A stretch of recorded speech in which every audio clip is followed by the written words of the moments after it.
श्री शिवाय नमस्तुभ्यम। आप सभी शिव भक्तों को मेरा प्रणाम। हर हर महादेव। आज 10 अक्टूबर को गुरुजी पंडित प्रदीप जी मिश्रा द्वारा कोड़िया छत्तीसगढ़ में वाची जा रही श्री गौ पितर सिंह महापुराण की कथा के चौथे दिन की कथा पूर्ण हो चुकी है और आज के चौथे दिन की कथा में गुरुजी ने सिंह महापुराण की बहुत सारी उपयोगी बातों की जानकारी के साथ साथ 13 अक्टूबर को मासिक शिवरात्रि वाले दिन, श्राद्ध पक्ष की मासिक शिवरात्रि वाले दिन किए जाने वाले बहुत ही विशेष मनोकामना पूर्ति उपाय का वर्णन किए हैं, जिसकी जानकारी आपको आज की इस वीडियो के अंत में मिलेगी।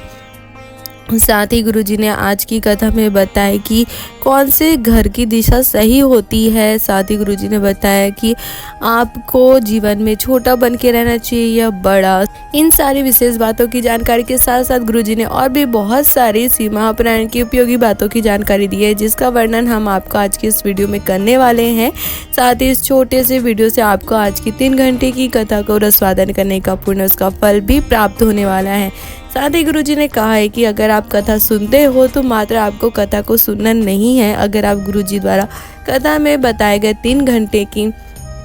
कथा में बताए गए अगर 3 मिनट की बातों को भी आप ध्यान से सुनते हो, उसका स्मरण रखते हो, अपने जीवन में उतारते हो, तो शिव महापुराण की कथा कहती है कि निश्चित ही आप शिव को, शिव तत्व को प्राप्त कर सकते हो। साथ ही कथा में गुरुजी द्वारा बताए गए इन उपयोगी उपायों को करके आप अपने जीवन के सारे दुख तकलीफ कष्टों को दूर कर जीवन में आनंद और सुख की प्राप्ति कर सकते हो।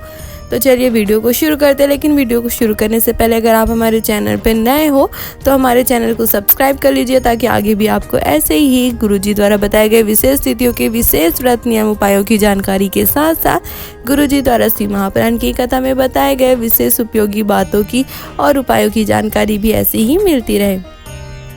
तो चलिए वीडियो को शुरू करते हैं। तो कथा को शुरू करते हुए गुरुजी ने कहा कि सभी हमसे पूछते हैं कि घर की दिशा किस ओर होनी चाहिए, पूर्व की ओर, पश्चिम की ओर, उत्तर की ओर कि दक्षिण की ओर। तो गुरुजी ने उनसे कहा कि शिव महापुराण की कथा कहती है कि घर की दिशा चाहे किस भी ओर हो, पर मूल ये है कि आपकी दिशा किस ओर है। गुरुजी ने कहा कि अगर आपके घर की दिशा पूर्व की दिशा में है, पश्चिम की दिशा में आप घर बना रहे हो, घर ले भी लिए हो, लेकिन अगर घर के रहने वाले लोगों की ही दिशा बिगड़ी हुई है, वो मदिरा में डूबे हुए हैं, गलत राह में चल रहे हैं, व्यसन में डूबे हुए हैं, तो फिर पूर्व की दिशा में घर रहे या पश्चिम की दिशा में, उसका कोई मतलब नहीं होने वाला है। गुरुजी ने कहा कि घर के जो सदस्य होते हैं, अगर उनकी दिशा सही है, अगर वो सही राह में चल रहे हैं, तो फिर उनके घर की दिशा कोई भी हो सही हो जाती है। कथा में आगे गुरुजी ने कहा कि घर में बैठना और थोड़े दूर चल के मंदिर में जाकर बैठने में अंतर होता है। जो सुकून, जो शांति, जो सुख आपको परमात्मा के चरणों में मिलती है, मंदिरों में मिलती है, शिवालय में, देवालय में मिलती है, वो आपको संसार में कहीं और भी नहीं मिल सकती। कथा को आगे बढ़ाते हुए गुरुजी ने कहा कि जो माताएं होती है वो अपने जो छोटे बच्चे होते हैं, जो चल नहीं पाते, जो छोटे होते हैं, उनको अपने गोद में बैठाती है, अपने पास रखती है। लेकिन जो बच्चे थोड़े बड़े हो जाते हैं, 15 साल 20 साल के हो जाते हैं, फिर उन्हें वो दूर रखती है। वैसे ही शिव महापुराण की कथा कहती है कि जो व्यक्ति छोटा बना रहता है, जिसके अंदर अभिमान नहीं होता है, घमंड नहीं होती, लालच नहीं होती, ईर्ष्या द्वेष नहीं होती है, जिसके अंदर अभिमतता नहीं होती है, जो हमेशा छोटे बने रहते हैं, उसे ही मेरे महादेव अपने पास रखते हैं, अपने गोद में बिठाकर रखते हैं। और जो बड़े होते हैं, जिनके अंदर अपने धन का, दौलत का, घर का, गाड़ी का अहंकार होता है, अपने पद का, वैभव का अभिमतता होती है, अहंकार, लालच होता है, उसे महादेव स्वयं से हमेशा दूर रखते हैं। गुरुजी ने कहा कि शिव महापुराण की कथा कहती है कि अगर आप शिव के होना चाहते हो, शिव के पास रहना चाहते हो, तो हमेशा अपने आप को छोटा बनाकर ही आपको रखना चाहिए। कथा में आगे गुरुजी ने कहा कि आज के लोगों ने सबको छोटा बना दिया है। शिव महापुराण की कथा कहती है कि ब्राह्मण हो, क्षत्रिय हो, वैश्य हो या शूद्र हो, जो भी शिव की भक्ति में लगा है, वो कोई बड़ा छोटा नहीं होता, सब श्रेष्ठ होते हैं। कोई भी किसी से बड़ा नहीं है, ना ही कोई सब किसी से छोटा है, सब के सब श्रेष्ठ है, सबके सब शिव के हैं। कथा में आगे गुरुजी ने श्री गौ पितर सिंह महापुराण की कथा का वर्णन करते हुए बताया कि जब गंगा मैया ने महादेव से प्रश्न किया कि मैं बड़ी हूँ या गौ माता बड़ी है, तो महादेव ने गंगा मैया को उत्तर दिया। गंगा मैया से कहा कि गंगा, जो तेरे जल में डुबकी लगाता है वो तर जाता है, उसे मोक्ष मिल जाती है। महादेव ने कहा कि गंगा, तुम्हारे घाट पर तुम्हारे जल में डुबकी लगाने के लिए लोगों को तुम्हारे घाट तक आना पड़ता है, लेकिन गौ माता स्वयं सबके दरवाजे पर जाती है और जो गौ माता के मुख का दर्शन मात्र कर लेता है उसे उससे ही मोक्ष की प्राप्ति हो जाती है, वो तर जाता है। जिस जगह पर गौ माता खड़ी हो जाती है वो जगह पवित्र हो जाती है। गाय अगर दरवाजे के बाहर खड़ी रहती है तो वो आपके घर के नकारात्मक ऊर्जा को खींचकर पॉजिटिव एनर्जी में सकारात्मक ऊर्जा में बदल देती है, आपको सकारात्मक ऊर्जा आपके घर को प्रदान करती है। महादेव ने कहा कि जिस भी घर के दरवाजे पर गौ माता गोबर कर देती है, गौ माता का गोबर उस घर के सारे संकट को दूर कर देता है।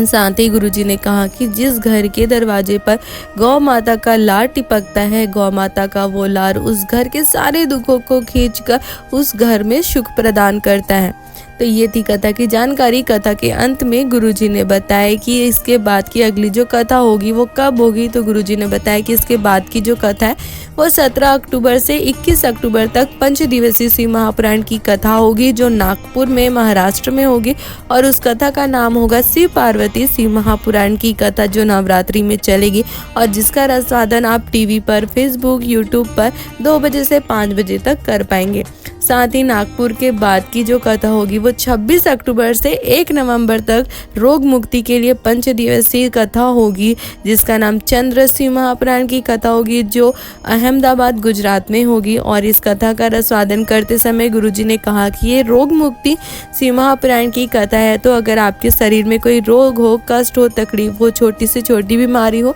या बड़ी से बड़ी बीमारी हो, अगर आप अपने रोगों से मुक्ति चाहते हो तो अपने हाथ पर एक सफेद पुष्प लेकर का रसवादन करें और कथा खत्म होने के बाद, समाप्त होने के बाद उस पुष्प को ले जाकर आप शिव जी के मंदिर जाकर शिव जी को समर्पित कर दीजिए। गुरुजी ने कहा कि 15 दिनों के अंदर आपको आपके रोगों से मुक्ति मिल जाएगी, आपके रोग आपके शरीर को छोड़ के जा चुके होंगे। इसके बाद अहमदाबाद की कथा के बाद की कथा होगी 3 नवंबर से 9 नवंबर तक, जो कि 7 दिवसीय शिव महापुराण की कथा होगी, जो भगवान कृष्ण की पावन धरा मथुरा के पास होगी, जिसका रसवादन आपको कार्तिक के महीने में करने को मिलेगा। और इन सभी कथाओं का समय 2 बजे से 5 बजे तक रहेगा। आप 2 बजे से 5 बजे तक आस्था चैनल पर या फिर अपने टीवी पर, फेसबुक पर, यूट्यूब पर कथा का रसवादन कर सकते हो। ये थी श्री गौपीतर शिव महापुराण की कथा में गुरुजी द्वारा बताई गई सारी जानकारी। अब हम आपको गुरुजी द्वारा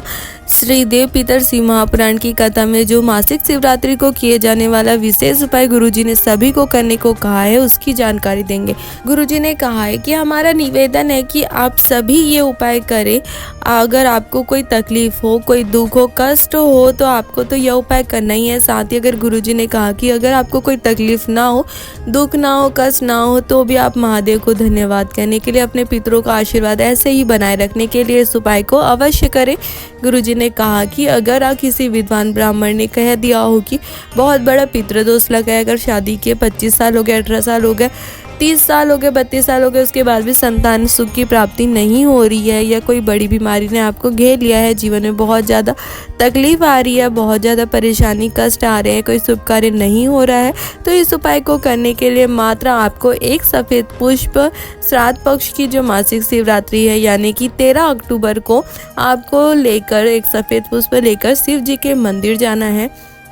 शिव जी के मंदिर जाकर आपको अपने दुख तकलीफ को मेरे महादेव से, मेरे शिव शंभू से कहकर उस पुष्प को शिव जी पर समर्पित करके घर आ जाना है। गुरुजी ने कहा कि मात्र 3 महीने के अंदर आपकी सारी जो मनोकामना होती है वो पूरी हो जाती है। गुरुजी ने इतना भी कह दिया है कि अगर कोई भी बड़ी बीमारी हो तो एक बार आप श्राद्ध पक्ष की इस मासिक शिवरात्रि को एक सफ़ेद पुष्प बाबा को समर्पित करके आना, और अगली मासिक शिवरात्रि से पहले आप अपना फिर से चेक करा कर देख लेना, निश्चित ही आपकी वो बीमारी दूर हो चुकी होगी, आपकी सारे रोग दूर हो चुके होंगे। बस एक सफ़ेद पुष्प आपको मासिक शिवरात्रि वाले दिन शिव जी को समर्पित करना है। ये बहुत ही विशेष उपाय है अपने पितरों का आशीर्वाद, महादेव का आशीर्वाद प्राप्त करने के लिए, तो आप बिल्कुल भी इस उपाय को करने से मत चूकना। मात्र एक सफ़ेद पुष्प ही आपको समर्पित करना है। तो ये थी श्री गौपीतर शिव महापुराण की कथा के 4थे दिन की संपूर्ण जानकारी के साथ साथ 13 अक्टूबर को श्राद्ध पक्ष की मासिक शिवरात्रि को किए जाने वाले एक विशेष उपाय की जानकारी।